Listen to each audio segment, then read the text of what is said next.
Hi friends, எல்லாருக்கும் வணக்கம். இன்றைக்கி நாம் பார்க்கக்கூடிய வீடியோ யூனிட் 3ல் இருக்கக்கூடிய முக்கியமான கொஷின் ஆன்சர் பார்க்க போகிறோம். தமிழ் வந்து நமக்கு eligibility marks, at the same time scoring mark. We need to more concentrate on Tamil. நம்ம தமிழ் வந்து ஈஸி தான், பட் என்ன அப்படின்னா சில கன்ஃபியூஷன்ஸ்லாம் வந்து நமக்கு எக்ஸாக்ட் ஆன்சர்ஸ் தெரியாது. ஸோ அதுக்காக தான் முக்கியமான வினாக்களை தொகுத்து கொடுத்துருக்கோம். வாங்க வீடியோக்குள்ளே போகலாம். ஃபஸ்ட்டு விருந்து போற்றுதும் அப்படிங்கிற பகுதி இருக்குது. அதில் உள்ள முக்கியமான வினாவிடைகள் பார்க்கலாம். உண்டாள் அம்ம இவ்வுலகம் இந்திரர் அமிழ்தம் இயவை ஆதும் அப்படிங்கிற பாடல் வரிகளை பாடினவங்க யார் அப்படின்னா இளம்பெருவழுதி அவர்கள் பாடியிருப்பார். யார் பாடியிருப்பா அப்படின்னா இளம்பெருவழுதி. உண்டாள் அம்ம இவ்வுலகம், உண்டாள் அம்ம இவ்வுலகம் இந்திரர் அமிழ்தம் என்ற புறநானூற்று பாடலை பாடியவர் யார் அப்படின்னா இளம்பெருவழுதி பாடியிருப்பாங்க. எந்த பாடல் அப்படின்னா புறநானூற்று பாடல். அடுத்த கேள்வி, பொருந்தும் செல்வமும் கல்வியும் பூத்தலால் வருந்தி வந்தவர் ஈதலும் வைகளும் என்ற பாடல் வரிகள் இடம்பெற்றுள்ள நூல் எது அப்படின்னா கம்பராமாயணம். சரிங்களா? பொருந்தும் செல்வமும் கல்வியும் பூத்தலால் வருந்தி வந்தவர் ஈதலும் வைகளும் என்ற பாடல் வரிகள் இடம்பெற்றுள்ள நூல் எது அப்படின்னா கம்பராமாயணம். தொல்லோர் சிறப்பின் என்ற பாடல் வரிகள் இடம்பெற்றுள்ள நூல் எது அப்படின்னா தொல்லோர் சிறப்பின் அப்படிங்கிற பாடல் வரிகள் இடம்பெற்றுள்ள நூல் எது அப்படின்னா சிலப்பதிகாரம். தொல்லோர் சிறப்பின் அப்படிங்கிற பாடல் வரிகள் இடம்பெற்றுள்ள நூல் வந்து எது அப்படின்னா சிலப்பதிகாரம். இதில் வந்து எதில் ஆக்சுவலாக வந்து கொஷினையும் ஆன்சரையும் கூட ஒரு தடவை ரீட் பண்ணுறதுக்கு என்ன அப்படின்னா நீங்கள் ஒன்ஸ் கேட்டிங்கனாலே உங்களுக்கு ரிஜிஸ்டர் ஆகணும் அப்படிங்கிற நோக்கத்துக்காக தான். அடுத்த கேள்விக்கு போகலாம். விருந்தினரும் வறியவரும் நெருங்கியுள்ள மேன்மேலும் முகமலரும் மேலோர் போல இந்த பாடல் வரிகளுடைய ஆசிரியர் யார் அப்படின்னா ஜெயம் கொண்டார். எந்த நூலில் பாடியிருப்பார் அப்படின்னா கலிங்கத்து பரணியில் வந்து என்ன பண்ணியிருப்பார் அப்படின்னா பாடியிருப்பார். எப்படி பாடியிருப்பார்? விருந்தினரும் வறியவரும் நெருங்கி உள்ள முகமலரும் மேலோர் போல.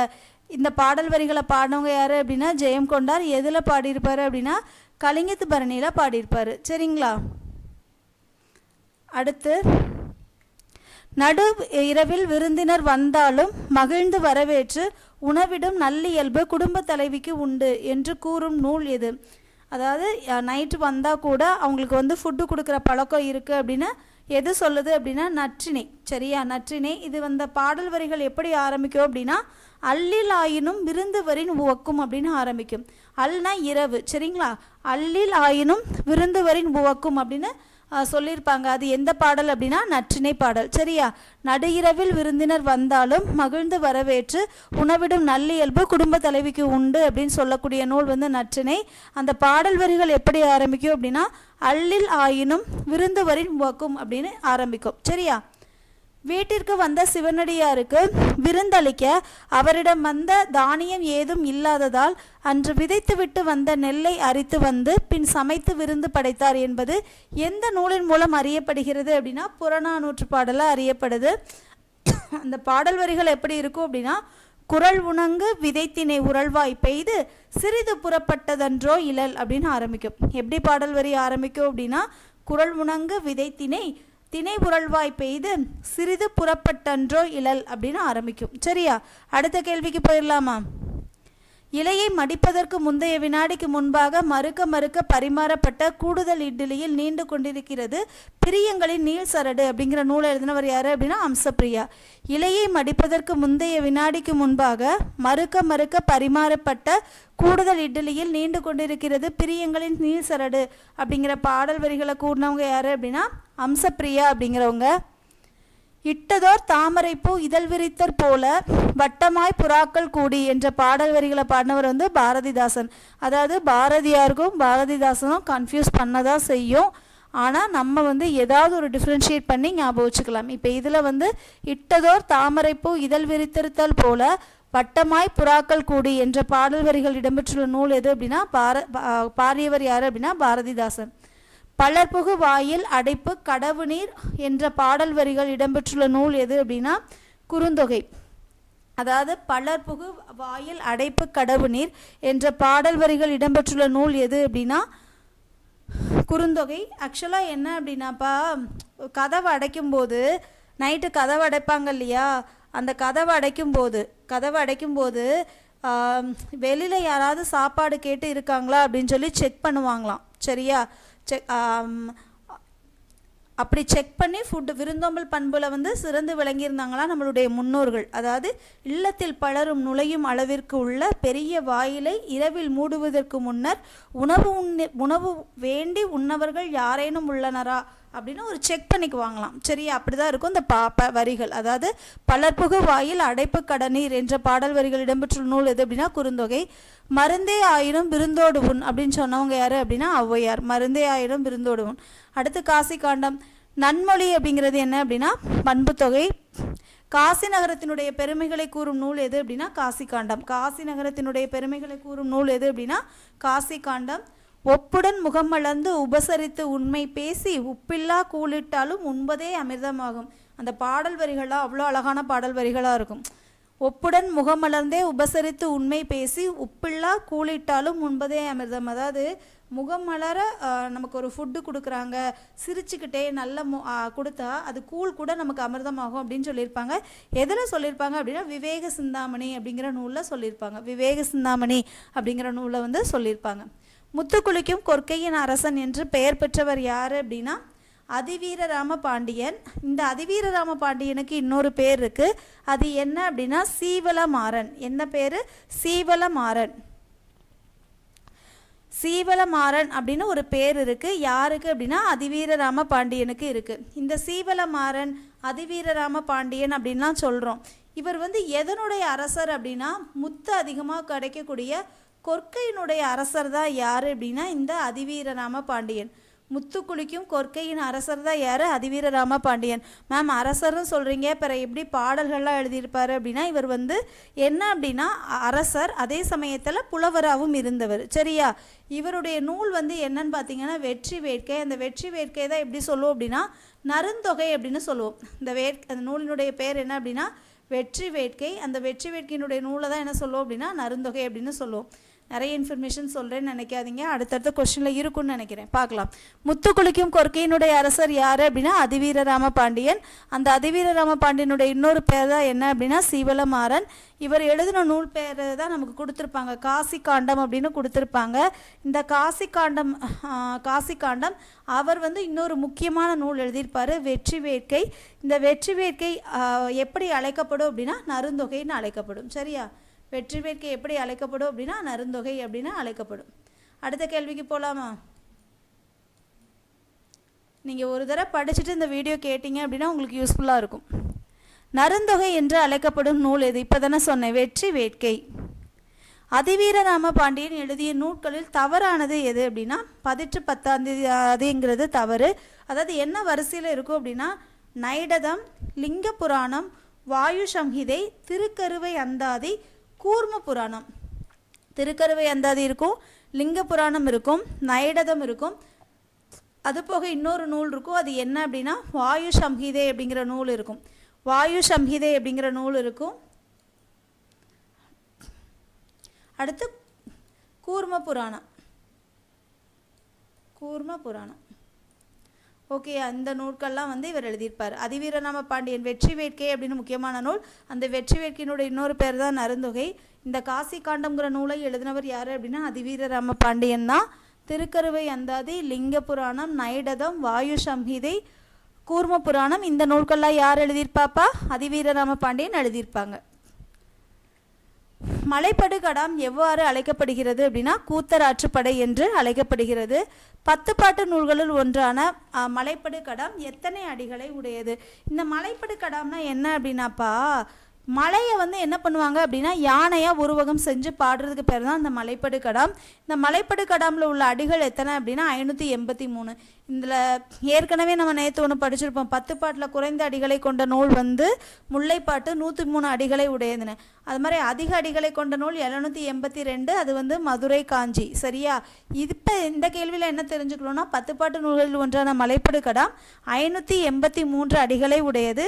இந்த மலைப்படுகடாம்னா என்ன அப்படின்னா மலையை வந்து யானையாக உருவகம் செஞ்சு பாடுறாங்க. சரியா, இந்த மலைப்படுகடாம் எந்த மன்னனை பாட்டுடை தலைவனாக கொண்டு பாடப்பட்டது அப்படின்னா நன்னன். நன்னன் அப்படிங்கிற மன்னன். இவர் யார் அப்படின்னு பார்த்தீங்கன்னா இவர் ஒரு குறுநில மன்னன்ப்பா. இந்த குறுநில மன்னனா பாட்டுடை தலைவனாக பாடியிருப்பாங்க. ஓகே மேம், பாடினாங்கிற யார் பாடினாங்கன்னு சொல்லலையே அப்படின்னு நினைக்காதீங்க. பாடினவர் வந்து யார் அப்படின்னா ரணிய முட்டத்து பெருங்கொன்று பெரும் கௌஷிகனார் அப்படின்னு. பெரும் கௌஷிகனார்னு ஞாபகம் வச்சுக்கோங்க, பேர் ரொம்ப பெருசாக இருக்குது. ஆற்றுப்படுத்துதல் அப்படின்னா என்ன அப்படின்னா வழிகாட்டுதல். அதாவது ஆற்றுப்படை இலக்கியம்னா என்ன, நான் ஒரு புலவர் வந்து ஒருத்தர்கிட்ட போய் பரிசு வாங்கிட்டாரு அப்படின்னா அவரை மாதிரி இருக்கிற ஒருத்தர்கிட்ட போய் சொல்வார், இந்த புலவர் இந்த மன்னர் வந்து நிறைய பரிசு கொடுக்குறாரு, நீ போய் பாட்டு பாடி பரிசு வாங்க அப்படின்னு சொல்கிறது. மலையை டேஸாக உருவகம் செய்து மலையில் எழும் பல வகை ஓசைகளே அதன் மதம் என்று விளக்குவதால் இதற்கு மலைப்படுகடாம். நான் என்ன சொல்லியிருக்கேன், மலையை யானையை உருவகம் செய்வாங்கன்னு சொல்லியிருக்கேன். வைரியம் என்ற சொல்லின் பொருள் என்ன அப்படின்னா கூத்தர். வைரியம் என்ற சொல்லின் பொருள் கூத்தர். படுகர் என்பதன் பொருள் பள்ளம். அதை மாதிரி இந்த மாதிரி கேள்வியெல்லாம் பார்த்த உடனேயே தயவு செய்து ஆன்சர் பண்ணாதீங்க. ஏன்னா இப்போ லாஸ்ட் டைம் குரூப் 4ல் ஒரு கேள்வி ஊக்கம் என்பதன் எதிர்ச்சொல் அப்படின்னு கேட்டிருந்தாங்க. நிறைய பேர் அதுக்கு எனக்கு தெரிஞ்ச நிறைய பேருக்கு நிறைய படித்தவங்க தமிழில் 90+ போடக்கூடியவங்க ஊக்கம்க்கு உற்சாகம் அப்படின்னு கரெக்டாக தப்பு பண்ணிட்டு வந்திருந்தாங்க. ஆக்சுவலாக அதில் கேட்டிருந்தது எதிர்ச்சொல். இதே மாதிரி நமக்கு எஸ்டிடி சிலபஸில் 6th ஸ்டாண்டர்டில் செகண்ட் டேர்மில் ஒரு பகுதி இருக்குது. அதில் வந்து என்னென்னா அதில் கொடுத்துருக்கிற வேர்டுக்கு சம்மந்தம் இல்லாதது, அதாவது ஆண்டனிம்ஸ் வேர்டு கேட்டிருப்பாங்க. பட் நம்ம நிறைய பேர் என்ன பண்ணுவோம்னா அதுக்கான மீனிங்ஸை ரவுண்ட் பண்ணி வச்சுட்டு வந்துடுவோம். ரவுண்ட் பண்ணி வச்சா ஒரு மார்க்கை இழந்துருவோம். சரியா, இதெல்லாம் வந்து ஹார்ட் ஒர்க் பண்ணுறேன், நான் ஒரு நாளைக்கு 7 hours படிக்கிறேன் அப்படிங்கிறவங்களுக்கு வந்து கொஞ்சம் கேர்ஃபுல்லாக இருங்க. நம்மளோட ஹார்ட் ஒர்க்ஸ் வந்து எங்கேயுமே வந்து என்ன ஆகிடக்கூடாது, வேஸ்ட் ஆகிடக்கூடாது. சரியா, அடுத்து பருவூக்கண் குருவூக்கண் என்பதன் இலக்கண குறிப்பு. பருவூக்கண் குருவூக்கண் அப்படிங்கிறதுனுடைய இலக்கண குறிப்பு என்ன அப்படின்னா செய்யுளிசை அளப்படை இசை நிறை அளப்படை 2 மற்றும் 3 என்பது சரியான விடை. மலைப்படுகடாம் என்ற நூலின் ஆசிரியர் நம்ம தான் படித்தோமே, ரணிய முட்டத்து பெருங்கன்றூர் பெருங்கௌஷிகனார் அப்படின்னு. சரியா, அடுத்து கோபாலபுரத்து மக்கள். கோபாலபுரத்து மக்கள் என்ற நூலின் ஆசிரியர் யார் அப்படின்னா கி ராஜநாராயணன். கோவில்பட்டியை சுற்றி வட்டார பகுதியில் தோன்றிய இலக்கிய வடிவம் எது அப்படின்னா கரிசல் இலக்கியம். சரிங்களா, கரிசல் மண்ணின் படைப்பாளி கு அழகிரிசாமி யாருக்கு முன்னர் எழுத தொடங்கினார் அப்படின்னா ராஜநாராயணன். அதாவது இந்த கரிசல் இலக்கியம் தொடர்பான மூத்தவர் யார் அப்படின்னா கரிசல் மண்ணில் வந்து கரிசல் இலக்கியத்தில் வந்து நிறைய பேர் வருவாங்க. அதில் அழகிரிசாமி ஒரு முக்கியமான படைப்பாளி. அந்த அழகிரிசாமிக்கு முன்னாடி ஒருத்தர் எழுத ஆரம்பிச்சிருப்பார், அவர் தான் யார் அப்படின்னா ராஜநாராயணன். அடுத்து கரிசல் இலக்கியத்தையும் அங்குள்ள மக்களையும் மையப்படுத்தி கரிசல் இலக்கியத்தை நிலைநிறுத்தியவர் யார் அப்படின்னா கி ராஜநாராயணன். வட்டார வழக்கு சொற்கள். பதனம் அப்படின்னா என்ன அப்படின்னா கவனமாக, மகுழி அப்படிங்கிறது சோற்று கஞ்சி, தொலைவட்டையில் அப்படின்னா தொலைவில். இதில் எல்லாமே கரெக்டாக தான் இருக்கும். ஸோ மேற்கண்ட எதுவும் இல்லை என்பது சரியான விடை. கரிசல் இலக்கிய பரம்பரையில் தொடர்பு இல்லாதவர் யார் அப்படின்னா சிங்காரம் அப்படிங்கிறது. அதாவது கரிசல் இலக்கியத்தில் நிறைய பேர் வருவாங்க. இந்த வீரவேலுசாமி, பூமணி, தர்மன், அழகிரிசாமி, ராஜநாராயணன் இவங்கெல்லாம் கரிசல் இலக்கிய பரம்பரையை சார்ந்தவங்க. இதில் பொருத்தமில்லாதது யார் அப்படின்னா சிங்காரம். இந்த சிங்காரம் பற்றி நேற்று ஒரு இன்ஃபர்மேஷன் பார்த்தோம்லப்பா, யார் அவர்? இந்த கல்வி உதவிக்காக வந்து 7.5 லட்சம் ரூபாய் யூனிட் 1ல் பார்த்தோமா? யூனிட் 1ல் தானே பார்த்தோம். சிங்காரம் கல்வி வளர்ச்சிக்காக 7.5 லட்சம் ரூபாயை வந்து என்ன பண்ணார், கல்வி வளர்ச்சிக்காக 7.5 லட்சம் ரூபாய் கொடுத்தாருன்னு சொல்லி சிங்காரத்தை பற்றி தானே பார்த்தோம். இந்த மாதிரி படிக்கும்போதே அதில் ஏதாவது ஒரு ஆப்ஷன் நம்ம கண்ணில் படுதுன்னா அதை பற்றின இன்ஃபர்மேஷன் ஞாபகம் வச்சுக்கணும். இந்த சிங்காரம் யார் அப்படின்னா பழந்தமிழர்கள் பற்றிய முதல் புதினம் அப்படிங்கிற நூலை எழுதினவர். ரொம்ப முக்கியமானது, கல்வி வளர்ச்சிக்காக 7.5 லட்சம் ரூபாயை கொடுத்த பெரிய மகான் அவர். ஸோ மறக்காதீங்க, இதெல்லாம் கேள்வி கேட்க வாய்ப்புள்ளது. கோபால கிராமம் என்னும் புதினத்தை தொடர்ந்து எழுதப்பட்ட கதை எது அப்படின்னா கோபாலபுரத்து மக்கள். கரங்கு இசை விழவின் உரந்தை என்ற அகநானூற்று பாடலில் எந்த ஊர் பற்றி கூறுகிறது? கரங்கு இசை விழவின் உரந்தை அகநானூற்று பாடலில் எந்த ஊரை பற்றி கூறுது அப்படின்னா திருச்சி மாவட்டத்தில் இருக்கக்கூடிய உறையூரை பற்றி சொல்லுது. திருச்சி மாவட்டம், இந்த உறையூர் ஓகே, எங்கே அப்படின்னா திருச்சி மாவட்டத்தில் இருக்குது. சரியா, ஏற்கனவே அகநானூரை பற்றி நான் ஒரு விஷயம் சொன்னேன். அகநானூறுனா நெடுந்தொகைன்னு அழைக்கப்படுவோம் அப்படின்னு. இதெல்லாம் ஞாபகம் வச்சுக்கோங்க, நமக்கு ஒரு பயன்படும். வட்டார மரபு வாய்மொழி புனைக்கதைகள் எவ்வாறு அழைக்கப்படுகின்றன அப்படின்னா கரிசல் இலக்கியங்கள் என்று அழைக்கப்படுகின்றன. கி ராஜநாராயணன் எந்த நூலுக்காக சாகித்ய அகாடமி விருது வாங்கியிருப்பார் அப்படின்னா கோபாலபுரத்து மக்கள் அப்படிங்கிற நூலுக்காக. எழுத்து உலகில் கீரா என்று அழைக்கப்படுவர் யாருன்னா கி ராஜநாராயணன். யாருடைய கதை ஒரு சொல்லின் கதை போக்கில் அமைந்திருக்கும் அப்படின்னா ராஜநாராயணன். இது ரொம்ப முக்கியமானது, பாக்ஸில் இருக்கும். அவருடைய கதைகள்லாம் ஒரு சொல்கிற மாதிரியே இருக்கும். கரிசல் வட்டார சொல்லகராதியை உருவாக்கியவர் யார் அப்படின்னா கி ராஜநாராயணன். கி ராஜநாராயணன் எத்தனைக்கும் மேற்பட்ட நூல்களை படைச்சிருக்காரு அப்படின்னா 20க்கும் மேற்பட்ட நூல்களை வந்து என்ன பண்ணியிருக்காரு, படைச்சிருக்காரு. இந்திய விடுதலை போராட்டத்தை பின்னணியாக கொண்ட நூல் எது அப்படின்னா கோபாலபுரத்து மக்கள். இந்திய விடுதலை போராட்டத்தினை பின்னணியாக கொண்ட மக்கள் எது அப்படின்னா கோபாலபுரத்து மக்கள். அடுத்து தொகைநிலை தொடர். முற்று பெறாத வினை பெயர் சொல்லை கொண்டு முடிவது பெயரச்ச தொடர் எனப்படும். எடுத்துக்காட்டாக கேட்ட பாடல், கேட்ட என்னும் எச்ச வினை பாடல் என்னும் பெயரை கொண்டு முடிந்துள்ளது. இது கூற்று ரெண்டும் சரி. நண்பா எழுது என்பது என்ன தொடர் அப்படின்னா விழித்தொடர். இதில் வந்து சரியான முறையான தொடர் கேட்டிருக்காங்க. தமிழர் பண்பாட்டில் வாழை இலைக்கு தனித்த இடம் உண்டு என்பது சரியான விடை. சிலம்பு அடைந்திருந்த பாக்கம் செய்தி என்னும் அடியில் பாக்கம் என்பது சிற்றூர். பாக்கம்னோன்னே நம்ம ரொம்ப யோசிச்சிடக்கூடாது, பட்டினம் பாக்கம்னு வரும், அப்போ பேர் ஒன்று அப்படிலாம் யோசிக்கக்கூடாது. இதுக்கு கரெக்டான ஆன்சர் என்னன்னு பார்த்தீங்கன்னா சிற்றூர் அப்படிங்கிறது தான் சரியான விடை. அறிஞருக்கு நூல் அறிஞரது நூல் என்னும் தொடர்களில் பொருளை வேற்றுப்படுத்த காரணமாக அமைவது எது அப்படின்னா வேற்றுமை. கூங்கிற வேற்றுமை உருபு வந்திருக்குப்பா. அறிஞருக்கு கு, அறிஞரது அது, இந்த மாதிரி வேற்றுமை உருபு வந்து வேறுபடுத்தியிருக்கு. சரியா? காசி காண்டம் என்பது என்ன? காசி நகரத்தினுடைய பெருமைகளை சொல்லும் இலக்கியம். விருந்தினரை பேணுவதற்கு பொருள் தேவைப்பட்டதால் தான் கருங்கோட்டு சீரியாலை பணயம் வைத்து விருந்தளித்தான் என்கிறது புறநானூறு. இச்செய்தி உணர்த்தும் விருந்து போற்றிய நிலை என்ன அப்படின்னா இன்மையிலும் மருந்து அப்படிங்கிறதான் சரியான விடை. கஷ்டத்துலேயும் விருந்து கொடுக்கணும்னு நினச்சா, பட் இப்போல்லாம் நம்ம அப்படி பண்ணுறோமானா இல்லை. சிலம்படைந்திருந்த பாக்கம் செய்தி என்னும் அடியில் பாக்கம் என்பது என்ன அப்படின்னா சிற்றூர். இப்போ கொஞ்ச நேரத்துக்கு முன்னாடி தான் பார்த்தோம். கத்துக்கடல் சூழ்நாகை காத்தான் தன் சத்திரத்தில் என்ற பாடல் வரிகளின் ஆசிரியர் யாரு? கத்துக்கடல் சூழ்நாகை காத்தான் தன் சத்திரத்தில் என்ற பாடல் வரிகளின் ஆசிரியர் யாரு அப்படின்னா காலமேக புலவர். இந்த காலமேக புலவரினுடைய இயற்பெயர் தான் என்ன அப்படின்னா வரதன். இந்த காலமேக புலவரை தான் ஆசுகவின்னு சொல்லுவோன்னு நினைக்கிறேன். அதாவது கவி பாடும் ஆற்றல் பெற்றவர். பாடு அப்படின்னு சொன்னோன்னே பாடக்கூடியவர் வந்து ஆசுகவி. ஆசுகவிங்கிறவர் காலமேக புலவராக என்னன்னு தெரிஞ்சவங்க கமெண்ட் பண்ணுங்க. சரியா?